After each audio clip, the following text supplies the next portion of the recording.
I was just sitting here thinking, I got to go see the director of the hospital tomorrow, Phoenix VA, and I couldn't make it today because I was feeling so bad.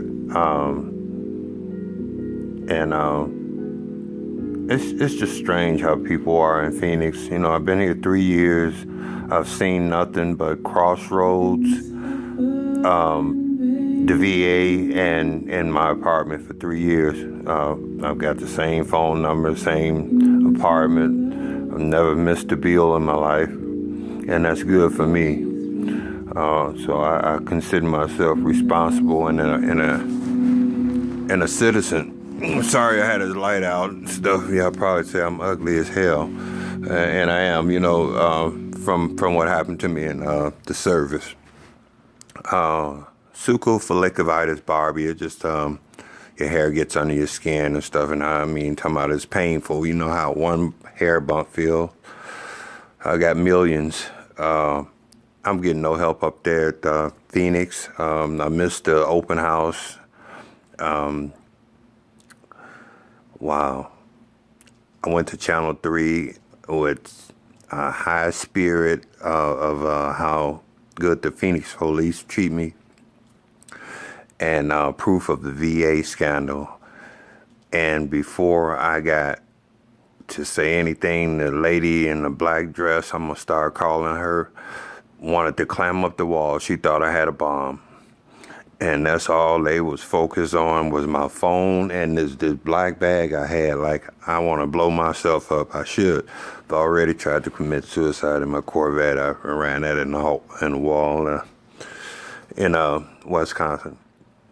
So I got back home and I wondered what invisible line I crossed over. So I called the next day and apologized. I said, hey, I was just called the night before, told you guys I was coming. And I get in there and this lady's looking at me so like, you don't need to be on Earth. I don't know, Channel 5 or Channel 3 receptionist. And I apologized to the point where I was suicidal. And I talked to another lady there. Her name was Stewart. And she said, don't do it. And until this day, those people know that they just let their fears just run away with them. And then after they knew that they were wrong, they didn't check on me to find out if I was going to commit suicide. They didn't care. They tried to cover the stuff up. The news got a little bit more better showing blacks. They didn't clean up. They put new suits on and stuff. And I can tell you about the time that they did it was they had a nice black couple on there with a baby. He had all the bowettes in. Wasn't nothing missing. And from that point, because I was on them. So it's just, y'all need to treat veterans and law enforcement with some respect, because the next war ain't gonna be across the water. It's gonna be neighbor to neighbor here. You need to treat veterans right. They've killed people and went and played with their kids the next day, trying to put on a facade that everything's all right. So I don't care how many guns you got. If you don't have a stomach for killing, you ain't gonna fare well in this guerrilla warfare that's coming up. I think that's just my opinion. The way y'all just, wow, y'all seem like y'all are racist and jump on a bandwagon in a minute, and you're friends with the Spanish people for a while, and I watched that in Chicago.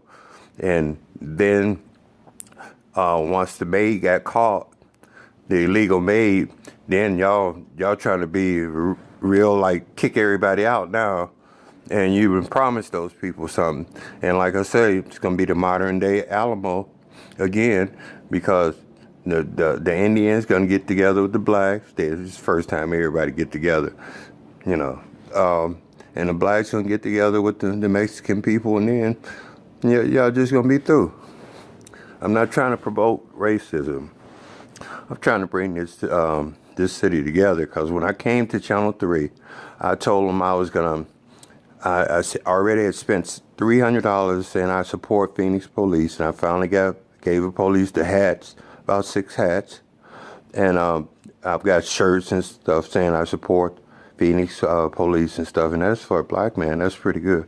Up here is racist as you are, you know. But I haven't seen anything. I ain't been out of Phoenix in 3 years. You know, I've been trying to get my hardship license. Somebody write me a letter. Channel 3 or something. They didn't give me a chance to show my credibility and my integrity. You know, and so they didn't have none. And I thought you had to swear in as a reporter to tell an honest story of how it was. Not, they got a war room. I don't know why they call that a war room. Why would they be calling it a war room? Out of text room, maybe. You know, but this is ridiculous, man. Y'all gonna have to cool out on that prejudice. You can be prejudiced and keep it to yourself. You know, but y'all just straight out. You don't want to change. Y'all arguing over tourist money, and it's obvious to snowbirds. And we see y'all arguing on Arnell, the fire out there, wherever the 21 people died. They got out of the news so long, we forgot about them. They're going to try to start another fire with a lawnmower. Come on now. And then they argued over that money, talking about they didn't have enough to build a memorial.